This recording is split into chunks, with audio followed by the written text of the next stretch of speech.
Ya baik Bapak Ibu saudara-saudara sedama yang berbahagia, mari sebelum kita bersama-sama membahas Dhamma pada kesempatan minggu pagi hari ini, kita beranjali sejenak.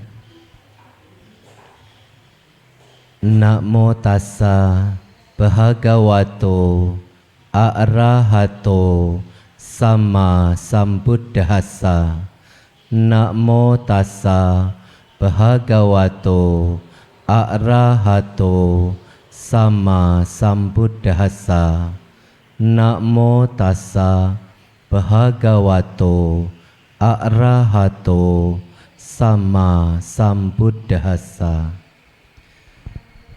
Sotihotu namo buddhaya. Kayaknya kebalik ya, namo buddhaya sotihotu begitu ya. Oke, baik.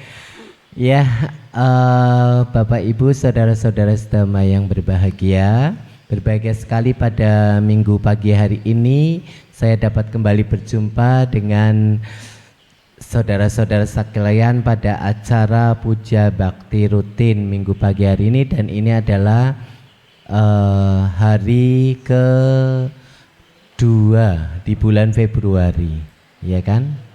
Setelah semalam kita mengadakan perayaan Tahun Baru Imlek Metawihara, hari ini kita puja bakti, dan yang hadir hari ini teruji semangatnya benar-benar ya. Waduh, yang datang apalagi yang paling on time, saya kira luar biasa semangatnya, karena alam semesta rupanya hari ini memberi kita hujan dari pagi dini hari ya sampai sekarang. Nah, saya juga teruji begitu. Untung saya dikasih tugas. Kalau nggak dikasih tugas, entah apa jadinya. Ya, jadi itulah tubuh jasmani kita ya. Kadang-kadang karena ada sesuatu semangat, jadi kita bisa itu ada dorongan semangat, bisa bangun pagi dan ada semangat. Tapi kalau nggak ada begitu, aduh.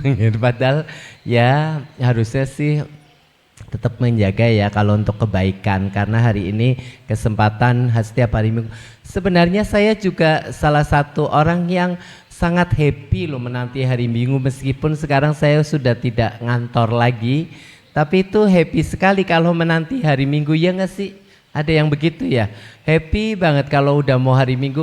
Happy-nya kayaknya ya ketemu teman-teman juga di wihara, kemudian ya puja bakti dan lain-lain, seneng lah pokoknya ya. Jadi ada semangat yang berbeda, spirit yang berbeda di dalam hati dan pikiran kita ya.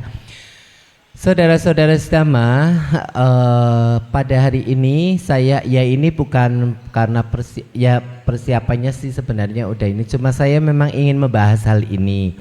Jadi tadi malam kita Metawihara, umat semuanya tadi malam berkumpul merayakan Tahun Baru Imlek ya, yang sebenarnya sudah dirayakan oleh semua masyarakat Tionghoa dari tanggal 29 Januari. Dan ini adalah tradisi ya. Sekali lagi, ini adalah tradisi, bukan hari raya agama Buddha. Oke ya, ini yang perlu dipahami dulu. Barangkali di antara saudara-saudara ada yang masih mengira bahwa Tahun Baru Imlek adalah salah satu hari raya agama Buddha. Ini perlu diluruskan dulu bahwa ini adalah tradisi yang memang sudah diwariskan oleh leluhur-leluhur kita ya. Tetapi ini bukan hari raya agama Buddha, tetapi umat Buddha boleh merayakan ya. Umat Buddha boleh merayakan karena ini adalah tradisi yang baik ya. Ini adalah tradisi yang baik. Tradisi bila mana baik boleh dilaksanakan, bila mana bermanfaat boleh dilaksanakan ya. Jadi Sang Buddha mengajarkan kepada kita, Sang Buddha sendiri ada 3 cara merespon tentang tradisi ini ya. Jadi yang pertama, memang tidak menyetujui atau menyarankan untuk dihindari apabila tradisi itu merugikan diri kita maupun merugikan makhluk lain ya. Kalau ada tradisi yang begitu, yang merugikan diri kita, merugikan orang lain atau makhluk lain, ini tradisi ini tidak patut untuk dilakukan. Ya, jadi itu yang pertama. Yang kedua, Sang Buddha meresponnya dengan menyetujui atau mengiyakan. Jadi ini oke, ini boleh dilakukan apabila itu membawa manfaat berguna bagi kita dan juga bagi semuanya. Ya, terutama bagi diri kita. Itu ada gunanya dan itu tidak merugikan kita dan tidak merugikan makhluk lain. Dan yang ketiga, meresponnya dengan jadi bukan sebenarnya tidak menyetujui tetapi juga tidak tidak menyetujui tetapi juga tidak menerimanya. Tetapi begini, tidak menyetujui tetapi diperbaiki, dilakukan perbaikan dari tradisi yang sudah ada itu. Nah, nanti akan saya kasihkan contohnya. Ini ada di dalam contoh Sigallowada Sutta, kisah Sigallowada Sutta. Ya, jadi seperti tradisi Imlek. Coba tradisi Imlek di rumah kita meskipun kadang-kadang beda suku, masyarakat Tionghoa kan banyak suku ya. Saya sendiri tidak paham tentang tradisi yang benar-benar. Coba ini saya pahamnya tradisi yang diwariskan di keluarga saya saja. Jadi ya entah itu dari suku apa. Kalau saya sih merunutnya dari keluarga papa mestinya Hokkien ya. Tetapi kan nanti ada Hokkien, ada Ke, ada Teochew, ada apalagi macam-macam kan tradisi. Nah, tetapi tradisi Imlek rata-rata yang saya tahu adalah misalnya yang populer adalah adanya sembayangan Imlek, ya enggak sih? Ya kan? Sembayangan Imlek saya kira rata-rata melakukan itu ya. Nah, sekarang masalah sembayangan.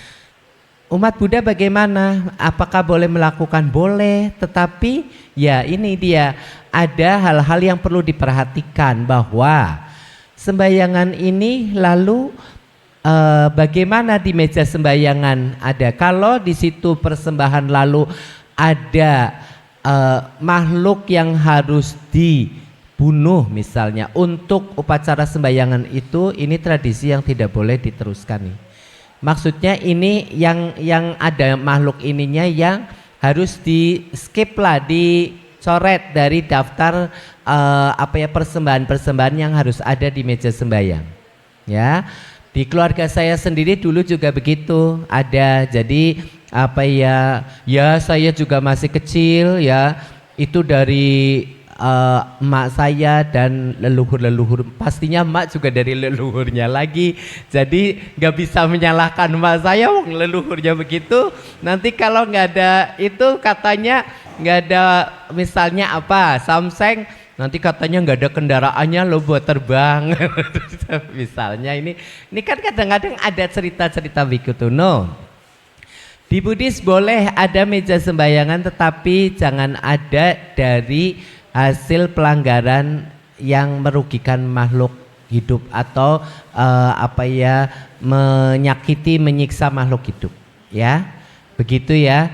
Jadi ini tradisi ini boleh dilakukan, dilestarikan, dilakukan oleh kita, bukan sesuatu yang tidak boleh. Boleh, umat Buddha boleh. Memang biasanya begini saudara-saudara, sebagian umat Buddha terutama kita kan bermazhab Theravada, itu memang kadang-kadang ada yang memang berpikiran terlalu ini ya, strict gitu. Ini tidak sesuai gitu. Tetapi Sang Buddha sendiri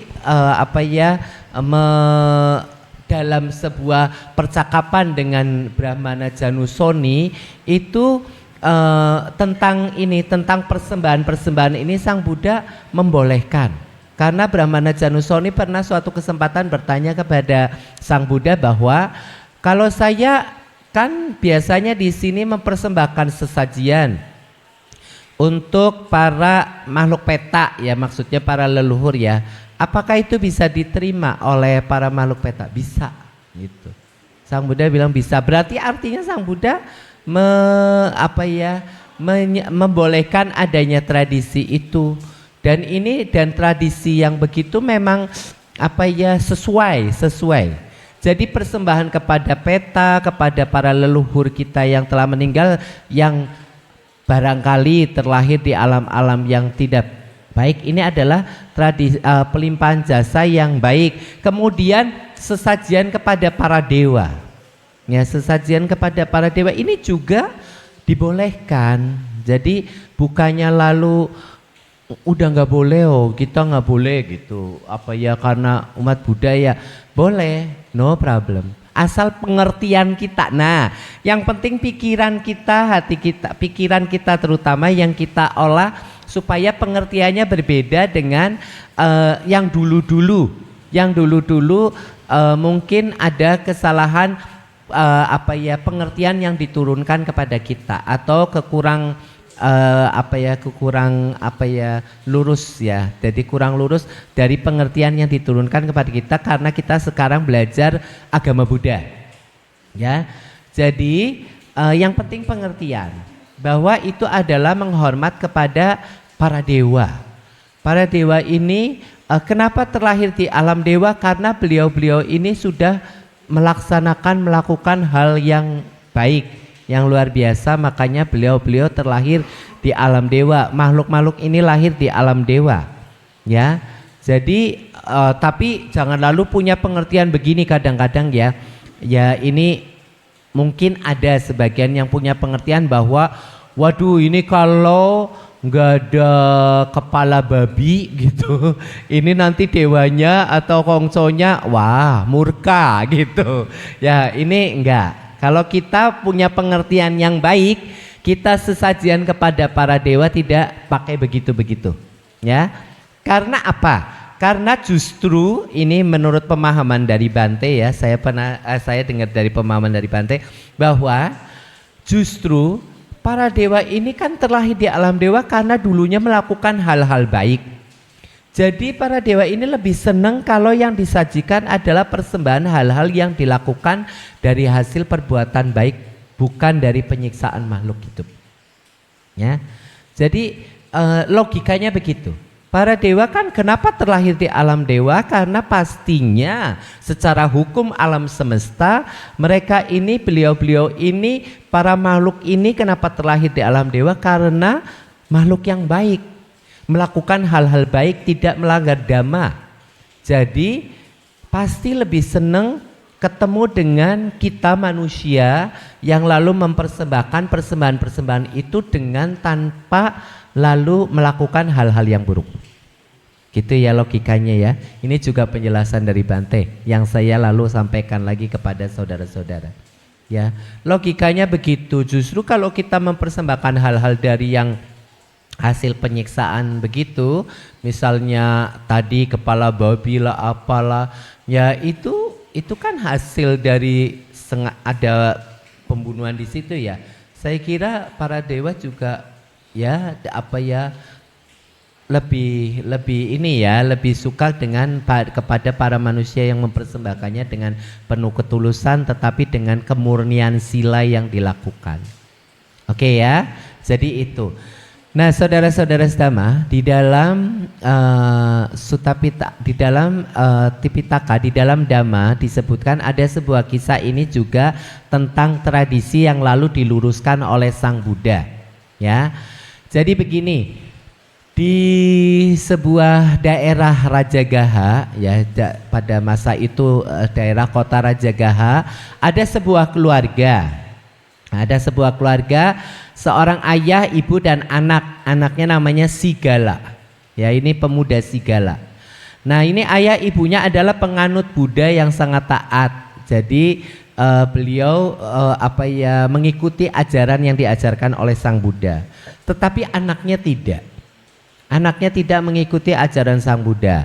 Tetapi baiknya anak ini patuh sama orang tuanya. Nah, jadi ini pemuda Sigala memang tidak mengikuti jejak papa mamanya untuk mengikuti ajaran Sang Buddha, tetapi anak ini baik sekali karena patuh sekali dengan perintah orang tua. Ini baiknya. Ya. Jadi suatu hari lalu ayah ibunya berpikir ini gimana ya nanti kalau saya meninggal gitu. Nah, Lalu dengan harapan bahwa nanti kalau orang tuanya meninggal, si anak ini bisa berjumpa dengan Sang Buddha. Lalu ayahnya memberikan pesan sebelum meninggal. Pesannya wasiat. Nah ini karena anak ini mematuhi pesan wasiat itu, lalu akhirnya anak ini berjumpa dengan Sang Buddha. Pesannya adalah begini, nak, nanti kalau orang tuamu sudah tiada, nanti kamu harus melakukan hal ini, menyembah ke 6 arah. Mandi basah, tubuh basah, baju basah, pagi-pagi buta, menyembah ke 6 arah, yaitu arah timur, arah selatan, arah barat, arah utara, arah bawah, dan arah atas. 6 arah ini harus disembah setiap hari. Nah, anak ini karena mengikuti perintah, patuh sekali dengan orang tuanya, ketika orang tuanya sudah meninggal mengikuti kata-kata papahnya. Ini baiknya anak ini. Nah, karena mengikuti kata-kata orang tuanya ini di pagi hari, setiap hari melakukan itu, suatu hari pagi hari ketika Sang Buddha berpindah patah dan anak ini, pemuda Sigala ini sedang melakukan ritual tradisi tadi, berjumpalah dengan Sang Buddha. Nah ini memang sudah saatnya ya bertemu dengan Sang Buddha. Orang tuanya juga lumayan berpikir banyak, ini bagaimana supaya anak ini bisa berjumpa dengan Sang Buddha. Akhirnya bertemu, lalu terjadi percakapan, lalu disitulah Sang Buddha mengajarkan yang nantinya akhirnya di dalam Sutta Pitaka disebut namanya Sigalo Wada Sutta. Ya, karena itu adalah khotbah Sang Buddha kepada pemuda Sigala. Nah, ini 6 arah ini sebenarnya hanya simbol-simbol saja, yaitu penghormatan. Simbol penghormatan ke 6 arah. 6 arah ini adalah penghormatan. Yang arah timur adalah penghormatan kepada ayah dan ibu. Arah selatan adalah penghormatan kepada para guru. Kemudian arah barat saling menghormati, penghormatan kepada anak-anak istri. Kemudian utara adalah kepada para sahabat, kalyanamitta, ke bawah ke atasan, hubungan atasan bawahan, dan ke atas adalah penghormatan kepada para guru agama atau para pertapa. Nah, ini tentu saja kalau kita membahas ini di sini semuanya nggak akan mungkin cukup karena panjang. Saya hanya akan mengambil sedikit yang di mana di situ terdapat tentang tradisi ini tadi.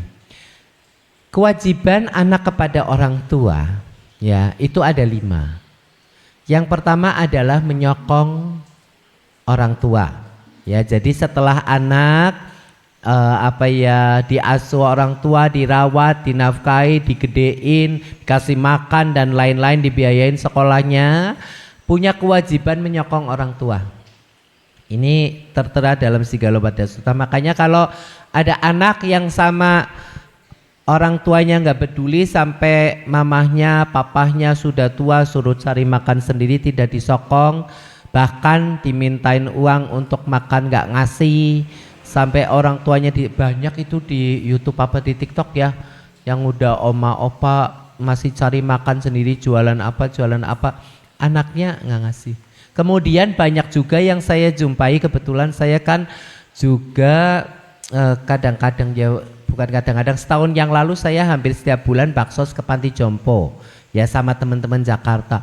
Itu menemui orang tua yang benar-benar ya anaknya 5 tetapi hidupnya di Panti Jompo. Nah, anaknya 5 hidupnya di Panti Jompo. Ada anaknya 3 hidupnya di Panti Jompo. Ada punya anak 1 juga tetap di Panti Jompo. Lalu apa jadinya saya yang nggak punya anak? Nah, jadi begitu saya berpikir, waduh anaknya 5 loh oma ini, tapi di Panti Jompo. Lah saya bagaimana ini? 1 pun tidak ada saya itu. Nah, jadi ini Sang Buddha sudah mengajarkan di dalam Sigalo Wada Sutta, menyokong orang tua adalah kewajiban anak. Ya. Bukan masalah mampu atau tidak mampunya, tetapi menurut saya sih masalah keniatan hati ya. Saya kira kalau mau benar-benar berbagi dengan orang tua itu, saya kira dimampu-mampuin seharusnya mampu. Kalau nunggu besok kalau sudah kaya ya saya ngasih mama sama papa, lah kapan keburu mati.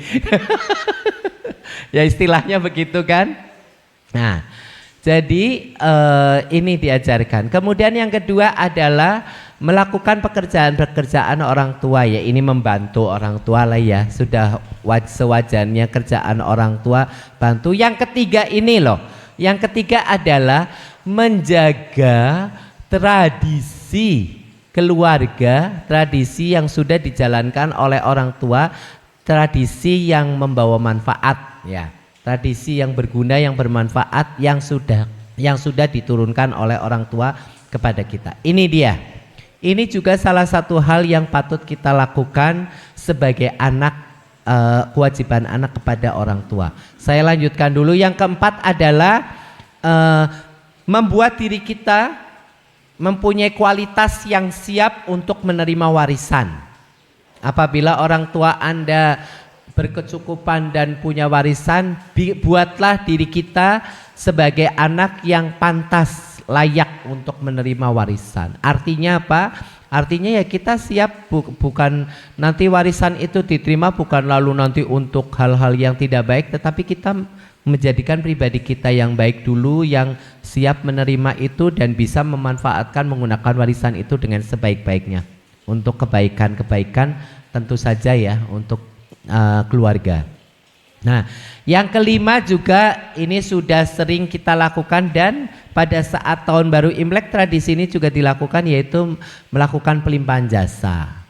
Ya, apabila orang tua sudah tiada, lalu kita sebagai anak masih ada satu kewajiban yang sangat penting yang tetap harus dilakukan, yaitu melakukan pelimpahan jasa, melakukan hal-hal baik, berbuat baik, lalu diatasnamakan mendiang orang tua. Ya, itu adalah kewajiban yang memang harus dilakukan, yang Sang Buddha ajarkan di dalam Sigalo Wada Sutta. Ini diajarkan kepada pemuda Sigala yang tadi punya sebuah tradisi yang lalu tradisi itu tidak dengan pengertian yang baik. Dia tidak tahu pokoknya menyembah ke 6 arah, tetapi Sang Buddha lalu menjelaskan bahwa tradisi itu maknanya begini. Nanti ada hal-hal lain, misalnya kewajiban istri kepada suami, suami kepada istri ada, kemudian kewajiban. Justru di situ Sang Buddha juga membabarkan ada loh kewajiban kita kepada guru, guru kepada kita, kita kepada para biku, pada para petapa, bagaimana kewajiban para biku, para petapa kepada kita, semuanya dijelaskan di dalam Sigalo Wada Sutta. Bapak-bapak, ibu-ibu, saudara-saudara sedama yang berbahagia.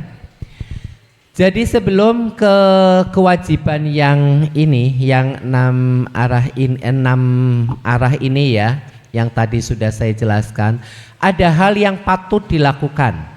Ada hal-hal yang patut dilakukan yang juga dijelaskan dalam Sigalo Wada Sutta, yaitu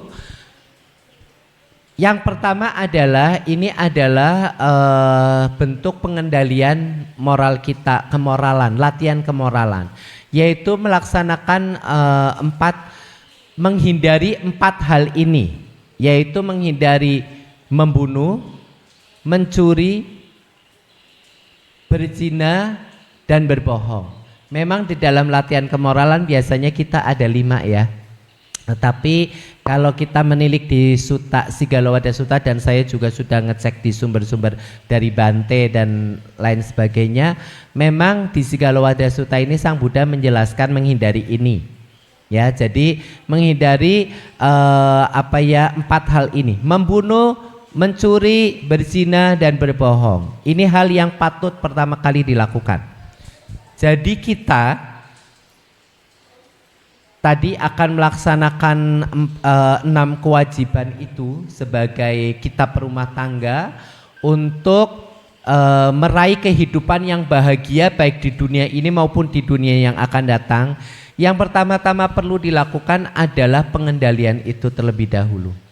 Mengendalikan kemoralan kita. Jadi menghindari empat hal ini. Ya, sudah, saya kira tidak perlu dijelaskan panjang lebar. Saya kira itu sudah sering dibacakan Pancasila Buddhis. Ini adalah bagian dari Pancasila Buddhis. Jadi itu hal-hal yang memang perlu kita lakukan untuk benar-benar kita menuju kehidupan yang bahagia di alam sini dan juga akan bahagia di alam yang akan datang. Selain itu yang kedua, yang pertama menghindari empat hal itu. Selain itu ada empat hal lagi yang patut kita hindari.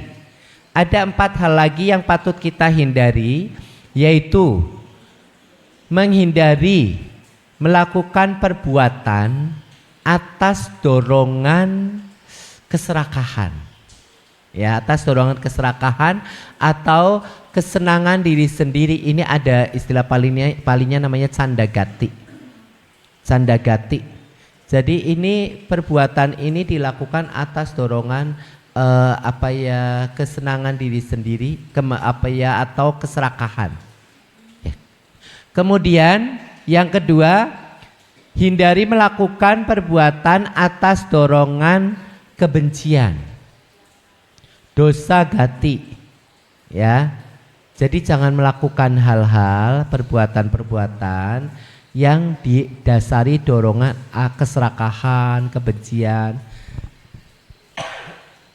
Maaf, saya batuk deket lubang soalnya. Ya, jadi itu menghindari perbuatan itu. Kalau kita contohnya apa ya? Contohnya kita melakukan hal-hal, banyak perbuatan-perbuatan yang tidak baik yang didasari oleh itu toh, kebencian, keserakahan. Kemudian yang ketiga, hindari melakukan perbuatan atas dorongan kebodohan, mohagati.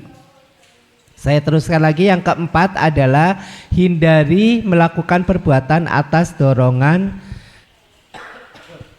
rasa takut atau baya gati. Empat hal ini harus dihindari, ya, untuk meraih kehidupan yang bahagia di dunia ini dan bahagia di dunia yang akan datang, alam yang akan datang. Saudara-saudara, kalau kita percaya dengan hukum karma, pada yang lalu saya juga pernah menjelaskan tentang karma, ya. Karma ini kan skupnya luas sekali. Jadi penjelasan karma ini luas sekali. Kayaknya waktu 2 minggu yang lalu juga Ibu Cutisari jelasin ya tentang karma. Ada videonya. Nah, jadi kita umat Buddha kan ada sebuah keyakinan, mempunyai keyakinan tentang hukum karma ini.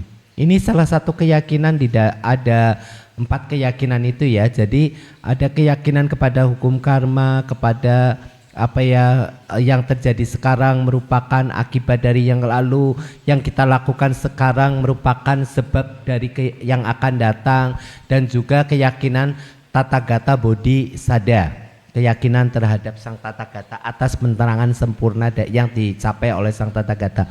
Nah, keyakinan kepada hukum karma ini yang pertama diajarkan oleh Sang Buddha. Maksudnya ini Sang Buddha mengajak kita yakin terhadap hukum karma. Karena apa? Karena kita yakin bahwa apa yang kita lakukan saat sekarang ini itu nantinya akan merupakan, ini yang kita lakukan ini sekarang ini merupakan sebab dari nanti yang akan terjadi, yang akan datang.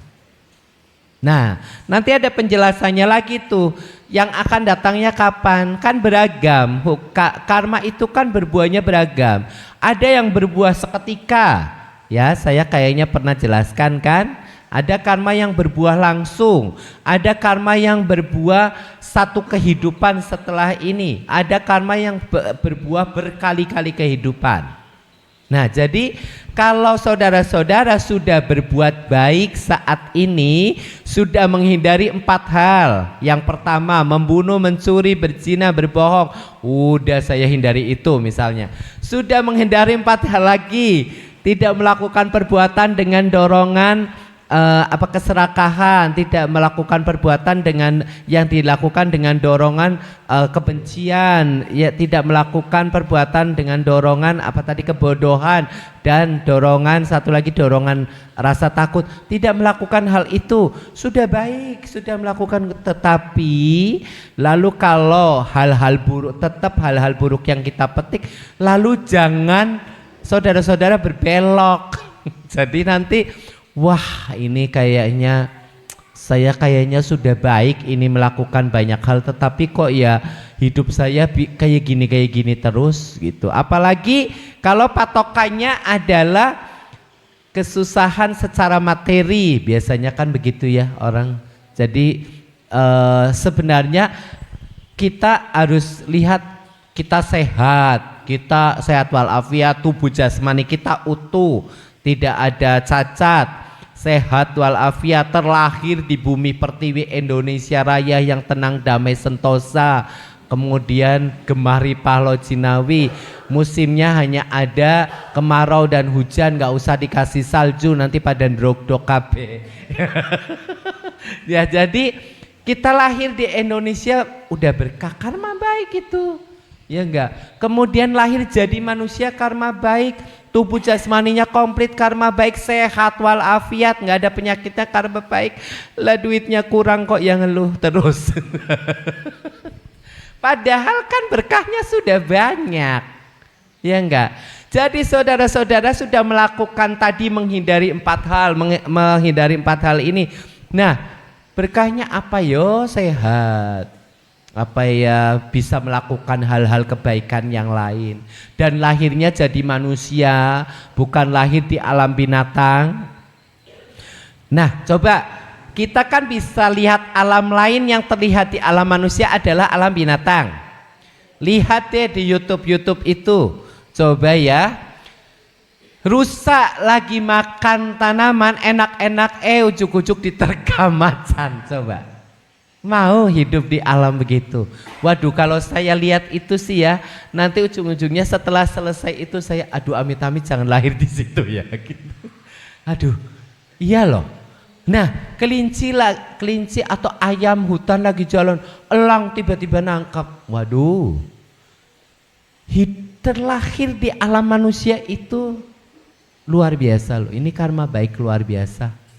Karma baik luar biasa, selain juga ini kita itu bisa berbuat banyak kebaikan karena di alam manusia. Kalau di alam binatang coba bisa sih berbuat kebaikan, misalnya ada binatang yang bisa berbuat kebaikan, misalnya anjing ya kan bisa lah, tetapi apa bisa milih-milih mau lahir di situ. Kemudian apa enaknya? Nggak enak juga. Jangan sekali-kali lupa bahwa kita lahir di alam manusia. Makanya kita mestinya ada perenungan begitu, kita merenung untuk diri sendiri ya. Jadi kita merenung makanya waktu tutup tahun kan saya juga bikin tulisan perenungan begitu. Kita terlahir di alam manusia, sehat walafiat ya. Kita tidak ada kekurangan apapun juga. Nah itu makanya nggak usah ngeluh lalu saya itu rajin ke wihara tapi hidupnya begini-begini terus. Nah kalau ada orang ngeluh gitu, coba saudara-saudara bilang, Ci kok sehat lengkap. Nah, ada sakit nggak ada, ya wis lah syukuri. Nah begitu. Ini harus disyukuri, soalnya ada juga yang hal-hal lain, orang yang mungkin tercukupi materinya tapi sakit, ya enggak?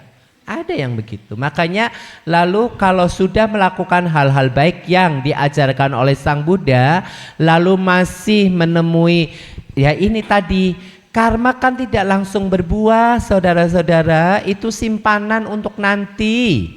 Simpanan untuk nanti, kalaupun tidak lalu sekarang berbuah ya nanti. Ya jadi kita semua sudah belajar hukum karma, tidak usah ada keluhan-keluhan begitu. Nah nanti repotnya begini lagi, setelah lalu doa-doa di tempat lain, karma baiknya berbuah, bilangnya kalau sembahyang di sana lebih canggih. Nah itu repotnya, kalau pengertiannya salah itu nanti repotnya melencengnya ke situ. Ya, tetapi kalau pengertiannya benar tidak akan punya pengertian begitu. Ya, jadi kalau punya pengertian benar, memang karma ini berbuahnya kita tidak tahu. Ini salah satu hal yang tidak bisa dipikirkan oleh pikiran manusia, kapan karma kita itu berbuah. Perbuatan yang telah kita tanam itu berbuah, ya. Jadi nggak usah lalu mengeluh apapun juga. Itu ya saudara-saudara ya, saudara-saudara sedama. Jadi ini juga kadang-kadang hal-hal kecil begini saya ya tergelitik untuk mengingatkan bahwa kita tidak usah lalu begitu mengeluh dan lain sebagainya. Ya.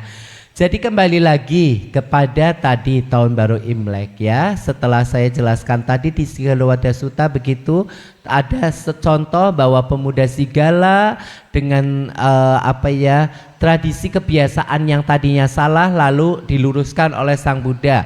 Ini makna dari menyembah keenam arah adalah begini. Jadi sudah dijelaskan oleh Sang Buddha seperti yang tadi saya ungkapkan. Arah timur bagaimana, selatan, barat, utara, bawah dan atas itu sudah dijelaskan oleh Sang Buddha dan ada di dalam Sigalowada Sutta. Jadi bukan lalu menyembah betul-betul menyembah secara harfiah begitu. Ya, jadi itu adalah kalau menyembah adalah penghormatan. Penghormatan itu dilakukan adalah dengan melakukan kewajiban. Ya, kalau kita menghormat kepada orang tua kita, kita menghormati kepada orang tua kita menghormatinya dengan cara melakukan kewajiban sebagai anak. Lalu kita menghormati pasangan kita juga melakukan kewajiban yang suami melakukan kewajiban sebagai suami kepada istri, yang istri juga melakukan kewajiban istri kepada suami. Ada semua tertera di dalam Sigalowada Sutta. Begitu juga hubungan antara karyawan dan bawahan diatur juga, bukannya nggak ada di situ. Ya, jadi ini yang lalu diajarkan oleh Sang Buddha di dalam Sigalowada Sutta dan saya menjelaskan ini pada kesempatan ini saya tarik kepada tradisi Imlek yang kita lakukan, bahwa tradisi Imlek ini layak boleh dilakukan oleh kita umat Buddha Theravada karena ini adalah tradisi yang tidak melanggar dhamma. Ya, asalkan dengan pengertian yang baik dan misalnya sembayangan juga yang tadi saya jelaskan ya, bahwa tradisi itu tidak lalu merugikan diri sendiri dan merugikan atau membuat makhluk lain menderita. Ya, jadi sembayangan tetap dilakukan asal tidak lalu ada penyiksaan-penyiksaan lagi kepada makhluk. Ya, kemudian apa? Tradisi Imlek lagi. Yang lainnya saya kira sudah bagus sekali. Misalnya ya, ini adalah tradisi puja, kyonghi, penghormatan, paikwi kepada orang yang lebih tua, terutama kepada orang ini kan tradisi puja. Ya enggak, puja yang diajar Sang Buddha kan mengajarkan tradisi puja juga, bahwa penghormatan kepada orang yang lebih tua atau orang tua kita juga gitu. Kemudian pemberian angpau dan lain ini adalah ajaran berdana, ini memberi ya memberi sesuatu kepada orang lain, seseorang, kepada terutama kepada yang membutuhkan juga. Nah, ini juga ajaran. Lalu apa yang tidak boleh dirayakan? Semuanya boleh. Maksudnya tradisi Imlek boleh dilakukan. Makanya lalu kalau ada yang menanyakan kenapa Metta Wihara Theravada lalu merayakan Imlek, merayakan tapi sebagai tradisi, bukan sebagai hari raya. Ya, jangan lalu nanti kalau Imlek kan ke hari raya Imlek kok nengkene, bukan. Ya, ke hari raya Imlek kok nang Metta Wihara. Bukan, ini adalah tradisi. Pasang-pasang lampion ini juga tradisi. Saudara-saudara, pasang lampion dengan berdana kepada wihara ini juga hal yang baik. Ya, hal yang baik dengan berdana ke wihara itu nanti dananya bisa digunakan untuk hal-hal yang baik, kegiatan-kegiatan yang baik di wihara, misalnya untuk mengundang para bhikkhu sangga atau untuk apa saja ya, kegiatan-kegiatan yang baik ya, pengeluaran-pengeluaran untuk ini, kegiatan-kegiatan puja bakti dan lain-lain, itu adalah hal yang baik. Makanya kalau tradisi ini baik, boleh tetap dilakukan terus ya. Tapi kita tetap, saya ingin membuka wawasan kita semua bareng-bareng bahwa ini adalah dilakukan dengan pengertian yang baik ya. Lalu tradisi lain, sembahyang persembahan kepada para dewa boleh, asal dengan pengertian yang baik, pengertian yang benar tadi, bahwa persembahan-persembahan ini adalah bentuk penghormatan. Para dewa kan ini terlahir di alam dewa yang tadi saya jelaskan karena telah melakukan hal-hal baik. Ini bisa menjadi suri toladan bagi kita untuk melakukan hal-hal yang baik supaya seperti para kongco ini yang baik ini yang lalu didewakan dan terlahir juga di alam-alam dewa. Ya, ini dia. Jadi bukan tidak boleh makanan, makanya nanti jangan heran kalau nanti lihat orang wihara atau bahkan mungkin ada siapa yang memang pengurus sini lalu tapi bukan dengan pakai seragam atribut tertentu, tetapi tetap masih ada sembahyang, ya saya kira no problem ya, gak usah dikomentarin yang tidak baik, sembahyangnya kok ke sana gitu. Itu tapi asalkan dengan pengertian yang baik ya, asalkan dengan pengertian yang baik, itu adalah bentuk penghormatan saja.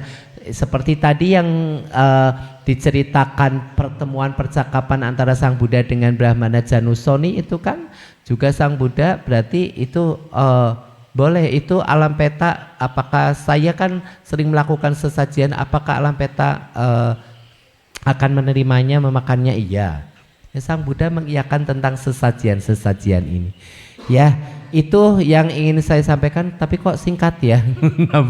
Belum. Sebentar lagi ditambahin lagi.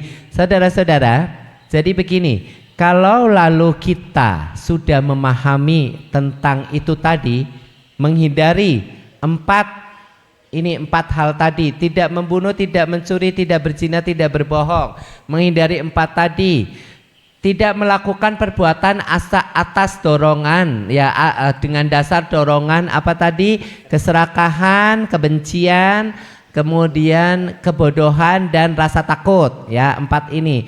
Ada lagi, kita harus menutup supaya bahagia di dunia ini dan bahagia di dunia yang akan datang.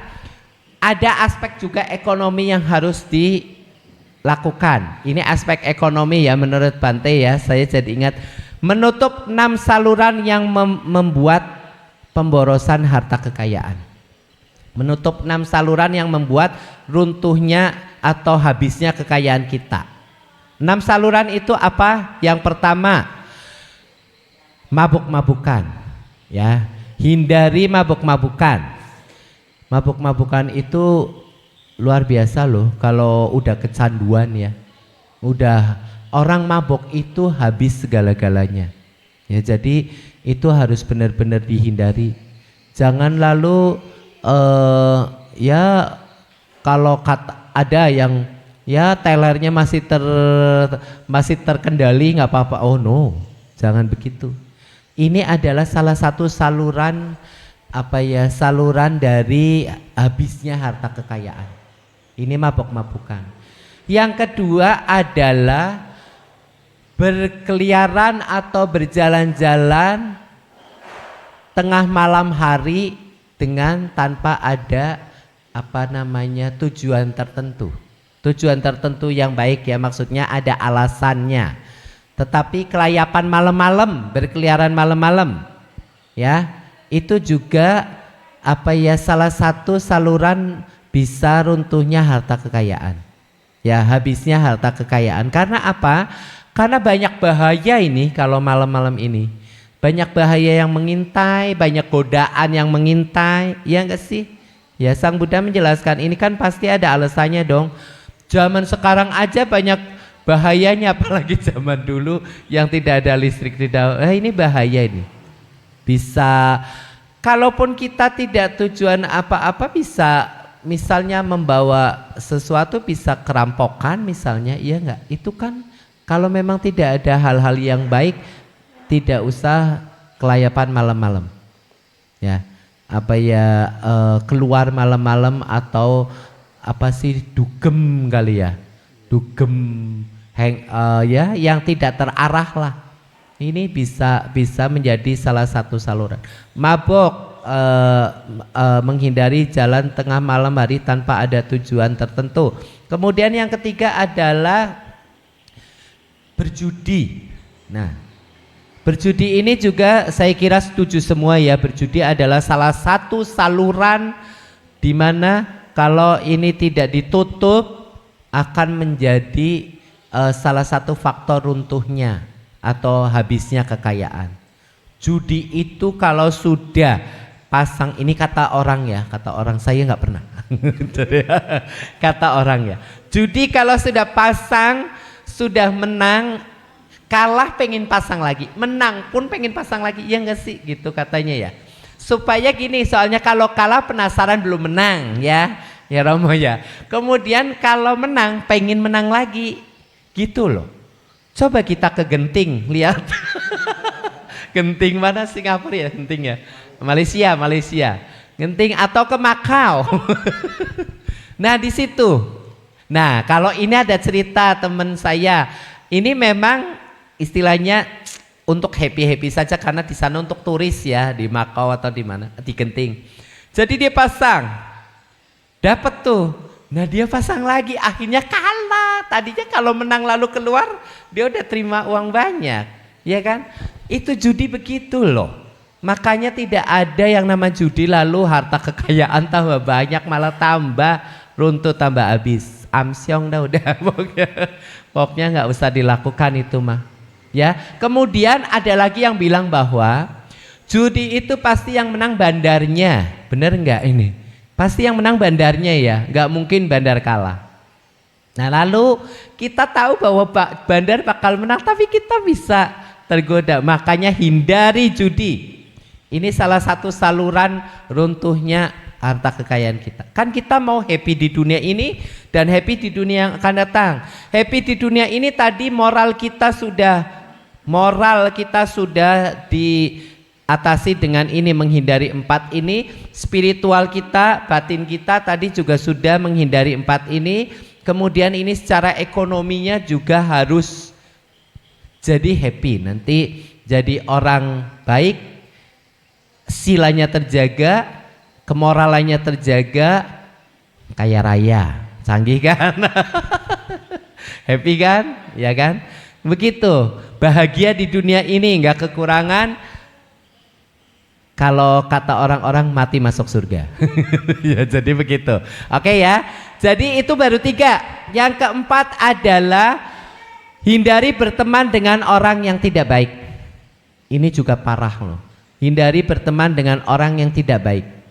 Ini parah. Ada orang yang memang sudah baik, bisa cari harta kekayaan bagus, lalu berteman dengan orang yang tidak baik, habis semuanya.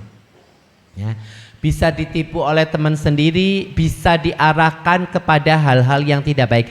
Tadinya tidak suka dugem, tadinya tidak suka berjudi, tadinya tidak suka mabuk-mabukan, karena berteman dengan teman yang tidak baik, lalu ini semua dilakukan. Ya kan? Ini hindari berteman dengan teman yang tidak baik. Kemudian yang keempat, ini tadi masih ada hubungannya dengan tadi yang dunia malam. Hindari menonton hiburan-hiburan yang membuat candu dan pemborosan, yang membuat pemborosan ya. Menghindari melihat hiburan-hiburan kayak ya tadi ke klub malam kayak gitu. Itu boros loh, itu bukan hal murah gitu. Dan itu manfaatnya saya kira tidak terlalu bagus ya. Jadi hindari hal-hal itu. Kemudian itu tadi ada hubungannya ya, kelayapan malam, kemudian sekaligus menghindari ini hiburan-hiburan malam. Nanti kalau ke hiburan malam ketemu orang yang tidak baik, yang pria ketemu wanita nggak baik, yang wanita ketemu pria yang nggak baik. Nah ini nanti akan menjadi juga hancurnya kehidupan seseorang ya. Saya banyak itu kadang-kadang melihat kisah-kisah kriminal itu karena orang ini berjumpa dengan seseorang yang lalu belum tahu pribadinya seperti apa, lalu menjalin hubungan lalu terjadi ada pembunuhan dan lain-lain. Ini mengkhawatirkan sekali. Makanya kalau ketemu orang yang baru dimanapun juga mesti harus hati-hati. Karena kita belum tahu karakter orang ini bagaimana. Kita kan merasa bahwa kita sudah berlatih kemoralan yang baik, ya kita harusnya kalau ketemu teman baru kita lihat-lihat dulu dengan waspada itu perlu. Ini waspada adalah kehati-hatian yang perlu kita lakukan untuk mengenal teman yang baru, supaya bukan kita tidak mau berteman dengan anti sosial itu bersosialisasi ya tidak, tetapi kita harus mencari teman-teman yang baik, yang bijaksana ya, sesuai dengan Manggala Sutta ya. Jadi hati-hati. Kemudian saluran yang keenam apa itu ya? Kok saya lupa. Tadi apa? Berjudi, sudah. Mabuk. Kemudian pergi tengah malam, hiburan-hiburan, jangan berteman dengan orang yang tidak baik. Kemudian udah 6, baru 5. Satunya adalah, kalau saya lupa bagaimana?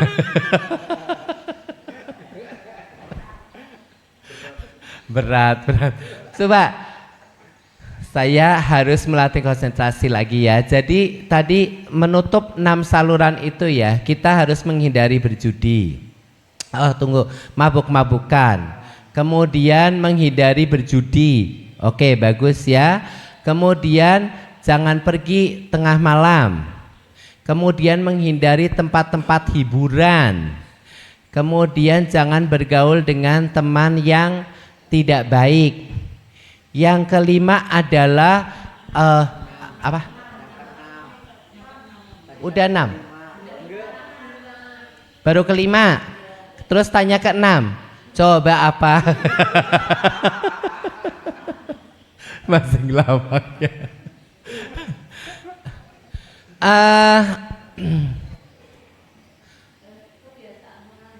Betul sekali. Betul, malas-malasan. Saya baru tadi mau ngomong itu loh. Direkam loh. Bohong, nggak apa-apa. Oke ya. Direkam malah lebih bagus. Jadi suatu ketika ada orang yang bicara salah, ada buktinya. Bener juga. Oke. Namanya juga diskusi ya, Ci. Ya karena banyak cerita jadi banyak ngapalin. Yang keenam adalah kebiasaan menganggur atau malas-malasan. Itu adalah 6 saluran pemborosan kekayaan atau hilangnya kekayaan kita. Jangan sampai melakukan 6 itu. Ya, orang malas itu tiada tara deh, itu nggak akan menghasilkan apa-apa. Atau nganggur terus tidak akan menghasilkan apa-apa ya. Oke. Jadi kita kembali lagi, ini ada di dalam Siggalowada Sutta Bapak Ibu Saudara-saudara sedama. Jadi tadi 4 menghindari 4 perbuatan tadi ya. Ini melatih kemoralan 4 perbuatan tadi. Kemudian spiritualnya adalah menghindari 4 perbuatan atas dorongan ini, atas dorongan tadi ya. Apa saja ada moha, loba, dosa, moha dan juga baya ya. Jadi bukan moha, canda gati, dosa gati, kemudian moha gati dan juga satu lagi canda gati, moha gati, dosa gati, baya gati, rasa takut. Oke ya.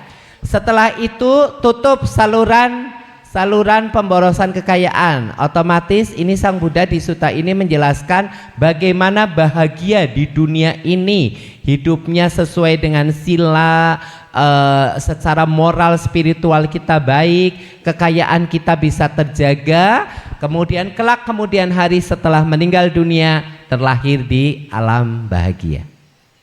Itu ya. Sudah hampir jam 9.15, saya kira sudah cukup ya saya jelaskan ini. Ya, ini ada di Siggalowada Sutta. Sekali lagi Selamat tahun baru Imlek bagi kita semua. Ya, dengan harapan semoga di tahun-tahun mendatang, ya ini tahun ini dan tahun-tahun yang akan datang, kita terus selalu belajar dhamma dengan baik. Kemudian rajin belajar dhamma. Setelah jadi belajar, kalau sudah belajar harus ada pengertian. Kalau hanya diapalkan nanti lupa, tetapi kayak tadi loh, saya diapalkan jadi lupa kan karena ada rincian-rincian.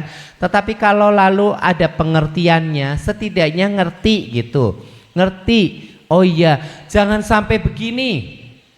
Ini maaf kalau masih ada umat yang di sini yang pernah ngomong ini ya, maaf, saya nggak akan sebut tapi maaf. Jangan sudah jadi umat Buddha ngerti nggak boleh membunuh misalnya. Ini baru ajaran dasar loh, tadi dari 4 yang kita hindari, tidak membunuh, tidak mencuri, tidak berzina, tidak berbohong, ini tidak membunuh. Lalu kok ada yang komentar, lah hewan itu kan tercipta untuk dimakan lalu harus dibunuh. Nah, aduh, saya itu kalau dengar itu bisa tepok jidat itu. Maksudnya itu hewan kan dicipta untuk dimakan, itu pengertian buat yang bukan kita. Kalau pengertian kita bukan begitu. Ya, pengertian kita adalah lalu lah kamu masih makan daging? Ya masih, tetapi saya kan tidak membunuh. Lalu jangan sengaja memesan untuk dibunuh untuk kita makan begitu. Ya, memang lalu dianggapnya ya udahlah kecil, ya kecil-kecil, tapi kan lalu kita kan praktek dari yang sedikit-sedikit kecil-kecil itu. Ya, kalau kita masih punya pengertian nggak apa-apa lah, itu kan dicipta untuk dimakan. Nah ini pengertian yang lalu melencengnya jauh sekali dari pemahaman-pemahaman yang sudah diajarkan. Kemudian misalnya mencuri, ya ngambil dikit-dikit nggak apa-apa lah, kan sedikit nggak ada efek.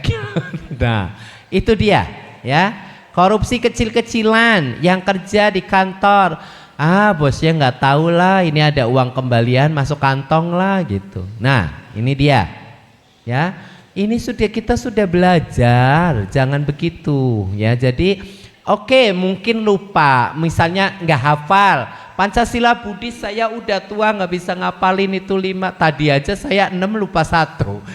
Ya, jadi nggak apa-apa, asal lupa urutan nggak apa-apa, asal ngerti bahwa oh ini nggak boleh loh, oh ini nggak boleh. Sila keberapa itu? Aduh pokoknya ini nggak boleh, masih mending begitu ya nggak sih? Ya misalnya nggak boleh ngambil, ini bukan punya kita, belum pamitan ya. Makanan misalnya di meja punya orang, oh pakai embat aja. Ya itu nggak tahu sila keberapa, nggak tahu, wis ora penting ora apa-apa, asal tahu bahwa itu melanggar sila. Itu lebih penting daripada yang hafal dari 1 sampai 5 tetapi nggak ngerti pemahamannya ini. Oke ya, ini mari kita belajar bareng-bareng ya, belajar bareng-bareng. Saya pun belajar, saya pun masih, oh yang bicara di sini kelihatannya di atas ini masih banyak kekotoran batinnya. Jadi belajar bareng-bareng masih ada kelupaannya. Mungkin kadang-kadang kelak-keloknya ada, tetapi ayo kita bareng-bareng untuk belajar yang baik-baik itu. Karena saya sedang di sini, saya ingin mengajak saudara-saudara supaya juga berbuat baik bareng-bareng untuk benar-benar teguh untuk 5 sila itu, karena itu landasan kemoralan kita loh ya, 5 itu. Jadi tadi memang di dalam saya menjelaskan yang tertera di dalam Sigalowadah Sutta, tetapi dalam latihan kemoralan yang sehari-hari kan kita diajarkan 5 itu. Nah jadi itu yang ingin saya sampaikan. Baik, terima kasih, saya kira sudah 9.15 lewat, ini masih ada nanti etawata dan lain-lain. Oke, terima kasih ya atas perhatiannya, mudah-mudahan yang saya terangkan ini bisa dimengerti. Dan kalau misalnya nanti emang ada pertanyaan sekarang, ada? Nggak ada ya? Nggak ada aja wis. Nggak ada aja wis. Daripada nanti saya ditanya nggak bisa jawab. Oke, baik. terima kasih, semoga bermanfaat apa yang saya sampaikan pada kesempatan kali ini. Semoga para makhluk yang turut hadir juga dapat merasakan manfaat dari diskusi dhamma kita, dan semoga semua makhluk hidup berbahagia. Sabe sata bawantu suki tata. Sadu, sadu, sadu.